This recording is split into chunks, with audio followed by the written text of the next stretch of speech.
Hi అండి, ఇంకొక రెసిపీతో మీ ముందుకు వచ్చేసారండి. ఇది జస్ట్ సమ్మర్ వచ్చేసింది కదండి, వేడిగా ఎండలు ఎక్కువగా అనిపిస్తుంది, చాలా టూ హాట్గా అనిపిస్తుంది. కాబట్టి మనం చల్లచల్లని ఒక ఫ్రూట్ మిక్స్ డెజర్ట్ లాగా ప్రిపేర్ చేసుకుందామండి. అది చూపించాలనుకుంటున్నాను. దానికోసము ఒక హాఫ్ పపాయ ఇలా సన్నగా తరిగి పెట్టుకున్నానండి. ఒక యాపిల్ తరిగి పెట్టుకున్నానండి. మీ ఇంట్లో ఏ ఫ్రూట్స్ అవైలబుల్ ఉంటే అవి తీసుకోండి. నేను ఒక పొమ్మగ్రెనేట్ కూడా తీసుకున్నాను. మీ పిల్లలు ఏ ఫ్రూట్స్ ఇష్టంగా తింటారో అవి వేసి చేయండి, వాటికి ప్రయారిటీ ఇవ్వండి. బనానా వేస్తే చాలా బాగుంటుంది. నాకు బనానా అవైలబుల్గా లేదు. బనానా చాలా ఇష్టంగా తింటాం మేమైతే. ఓకే, ఇప్పుడు మన ప్రాసెస్ ఎలా స్టార్ట్ చేయాలో చూద్దాం. దానికోసం మనకి కస్టర్డ్ పౌడర్ కావాలండి, కంపల్సరీగా మిల్క్ కూడా కావాలండి. ప్రాసెస్లోకి వెళ్దాం. దీనికోసం నేను 1 కప్ ఆఫ్ మిల్క్ తీసుకున్నానండి. స్టవ్ ఆన్ చేశానండి. మీ స్వీట్నెస్కి తగ్గినట్టుగా, స్వీట్ కొంతమంది ఎక్కువ తింటారు, కొంతమంది తక్కువ తింటారు కదండి. నేనైతే మీడియంగా వేస్తున్నాను. ఒక 2 స్పూన్స్ ఆఫ్ షుగర్ యాడ్ చేస్తున్నానండి. ఇందులో 2 స్పూన్స్ షుగర్ యాడ్ చేసి ఆ షుగర్ మెల్ట్ అయ్యే వరకు ఇవి మరగనివ్వాలండి. 1 full table spoon custard powder కొన్ని వాటర్లో మిక్స్ చేస్తున్నానండి. మనకు పాలు మరిగేలోపు ఈ కస్టర్డ్ పౌడరు ఇలా మిక్స్ చేసుకోవాలి వాటర్లో. మీకు గ్రేవీ ఎక్కువగా కావాలంటే 2 కప్స్ ఆఫ్ మిల్క్ తీసుకోండి, 2 table spoons of custard powder తీసుకోండి.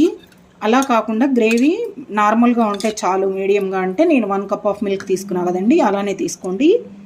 నేనైతే 1 full table spoon custard powder వాటర్లో మిక్స్ చేశాను. ఇప్పుడు పాలు మరిగాయి, మనం ఇందులో యాడ్ చేసుకుందాం. పాలు మరిగాయి కదండి, ఇవి ఇందులో యాడ్ చేసుకొని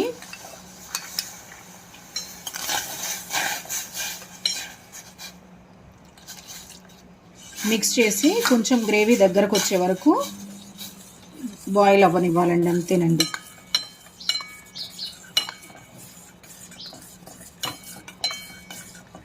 చూసారు కదా, మన పాలల్లో కస్టర్డ్ పౌడర్ మిక్స్ చేయగానే గ్రేవీలాగా ఇట్లా చిక్కగా దగ్గరకు వచ్చేసింది.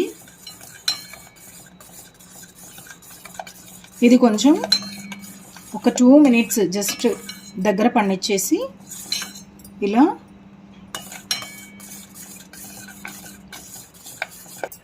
ఇంకా మనం ఈ టెక్స్చర్ ఉన్నప్పుడు స్టవ్ ఆఫ్ చేసేసుకొని ఇది చల్లారనివ్వాలండి. చల్లారిపోయిన తర్వాత ఇందులో ఫ్రూట్స్ మిక్స్ చేసి మనం ఫ్రిడ్జ్లో పెట్టేసి సర్వ్ చేసుకోవాలండి. చూద్దాం. చల్లారిపోయిందండి. మనకి కావాల్సిన ఫ్రూట్స్ అన్నీ ఇందులో వేసి మిక్స్ చేసి ఫ్రిడ్జ్లో పెట్టుకుందాం. పొమగ్రనేట్, యాపిల్ కూడా.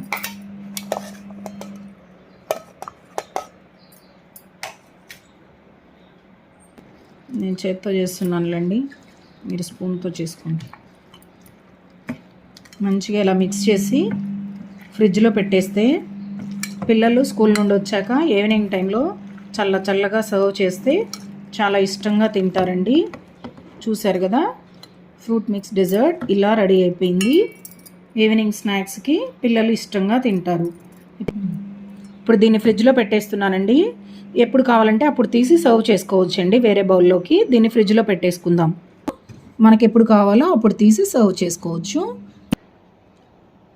ఇది స్నాక్ ఐటమ్ కనుక మీకు నచ్చింటే లైక్ చేయండి, షేర్ చేయండి, సబ్స్క్రైబ్ చేసుకోండి. Thank you so much.